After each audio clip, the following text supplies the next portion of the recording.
Good day, folks. This is Greg Judy at Green Pastures Farm. Today I wanted to cover something. I have a lot of people emailing me about their cattle in the winter and their performance, and what are some of the signs to look for to make sure that they're actually getting enough.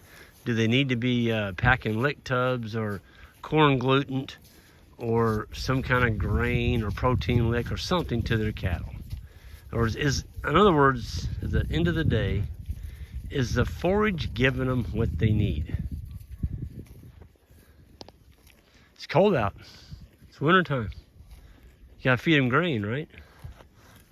Well, if you got the wrong animals, you might, but you get your frame size down, get you some South Poles. Just kidding. There's good ones in all breeds if you get the right size. We saw cattle, I've seen cows as big as 2,400 pounds. I've seen cows in Africa that were 700 pounds. So it depends on your environment, what you're trying to do. But how can you tell if your cows are getting enough to eat as far as nutrition through the grass? Okay, so we got 300 of them out here. They haven't had any grain ever. Never fed them any grain ever. They've never been wormed. They still got calves sucking on them, a little. Spring calves, we don't wean the calves. We let the cows wean them, just like nature. And some cows will not wean the calf. You gotta get rid of them. Anyway, how can you tell if the cows are getting enough nutrition that their rumen in their gut is able to digest the grass and stay fat looking like that? Look at these cattle, they're just fat. Okay, it's been 15 to 20 below zero the last 10 days. All right, here it is. Learn to read your manure piles. I mean, look at that. That is a beaut. If they're not stacked up any taller than that, that one's about 1.5 inches. It's got a nice little pond in the middle. I'm gonna take my foot here, I'm gonna open it up. No, I'm not. Nope, I'm not. I'm gonna leave that one intact. And that's because that's an awful nice home for earthworms. There'll be 200 earthworms in there this spring. Probably March. There'll be 200 to 300 earthworms in there. Devouring that manure, taking it into the soil, making beautiful earthworm castings. Compliments of that girl right there. So she's feeding the soil. She's eating from the forage. She's pooping it out, feeding the soil microbes. And so we are actually, at the end of the day, folks, we are microbe farmers, soil microbe farmers. We're not grass farmers. We're microbe farmers. And that girl right there is doing a job. Look at that. Look how fat she is. She's not she's not going to calve until April, May. And this is the end of, let's see, this is January 25th.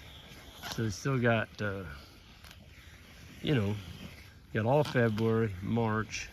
Yeah, she's over 2 months before she calves. Look at that. So I say, you gotta have gut. You gotta have gut. If you ain't got gut, you ain't got nothing. You got all that space under that belly, all that air. You can't get nothing for that air when you sell it at the sale barn or you market it to a customer, whatever. They gotta have gut. Why's a cow gotta have gut? Well, duh, look at that. They're herbivores, for goodness sakes. They gotta have a place to store that grass. These are not rocket machines. They don't run on rocket fuel. A total mixed ration where you mix it all up and give it to them. No, they don't run on that. These things run on forage. They store it during that big old gut. They got 4 stomachs that can process that. You and I eat that grass, we're gonna fall over and die trying to live on it. We can't do it. Herbivores can.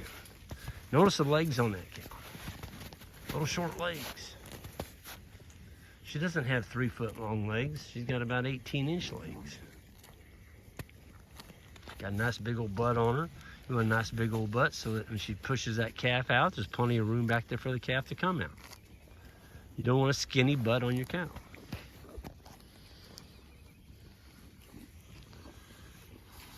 And the wider the muzzle on your cow, the less bites of grass they've got to take. That's because they've taken in more forage with each bite. Ooh, look at this manure pad. Oh my goodness. This one might beat that other one. Look at this. Folks, this is January. That looks like a cow pant you see in July, August. July, August, when you have tons and tons of energy in your grass. This is January 25th. Look at that. You tell me, oh, Kentucky 31 Fescue's not any good. Give me a break. Give me a break. Folks, it'll make the payment on your farm because you won't go broke. You don't have to feed all this hay. These cattle aren't getting any hay. They're fat. They're happy. Kicking out beautiful manure paths. There's another one. Look at that one. I haven't seen a bad manure path. If I find one, I'll show it to you. I probably won't find one out here. They're big old stacked up looking things. They're gonna be 3 to 4, maybe 5 inches tall. They look like a big old mountain. Well, whatever you're feeding your cows, you got manure paths that look like mountains. They're not doing good. They're gonna lose condition. They're losing weight, and you're gonna have trouble. You're gonna have trouble. You're gonna end up going through the winter. You're gonna have a very thin cow coming out of the winter. You need those. Oh man, there's another. Look at that. Now that cow was walking, so she went poop, poop, poop. But it's beautiful, just beautiful consistency. I'll spread that one out for you. Look at that. Just beautiful. You can tell the cow's rumen is digesting the grass. She's getting all the good out of it.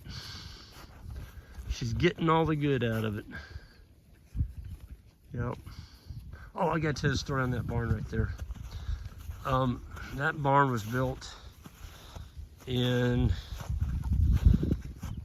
about 1920, 1922. I saw a picture of Marshall Collie. Y'all heard me talk about Marshall. He's passed away, but we still have his farm. Marshall's dad built that. Marshall's dad and his brother lived on this farm years and years ago. And there's a picture of Marshall as a little boy, his dad, and his uncle standing in front of that barn right there. And it's pristine. They just built it. And that picture was taken, and Marshall was born in 1918. So he was about 4. So that picture probably taken in 1922. But Gary, the owner of this farm, he's done a masterful job of keeping metal on that roof. And that's what takes out most of the old barns, is the metal comes flying off in a windstorm, then the rain gets in it, and the snow, it rots out the beams, and the whole barn falls down. Look at the roof line on that thing. I say kudos to Gary for keeping metal on his barn. He still has a nice barn. And it's right at 100 years old.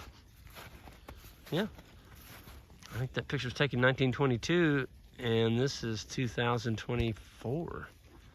Well, it would be 100. It's 102 years old. Yeah, oh, here's one. Here's one.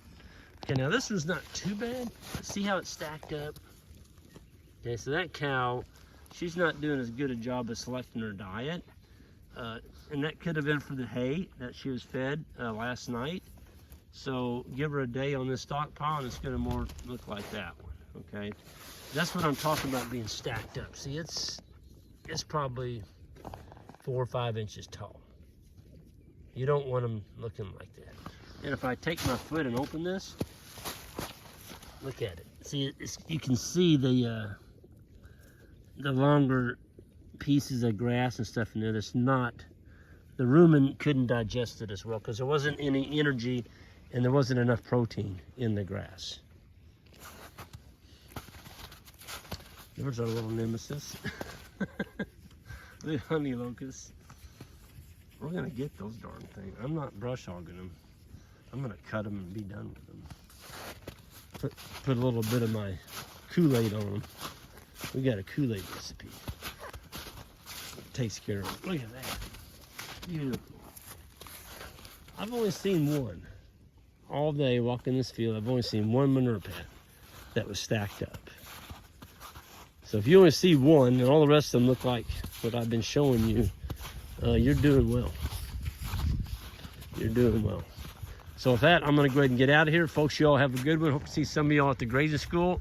We're gonna show you how you can go through the winter and not have to feed as much hay and grow some winter stockpile and get tremendous animal performance through the winter and let the animals feed themselves, for goodness sakes. Have a good one, folks. Go to our website, greenpasturesfarm.net. You can sign up there. Take care.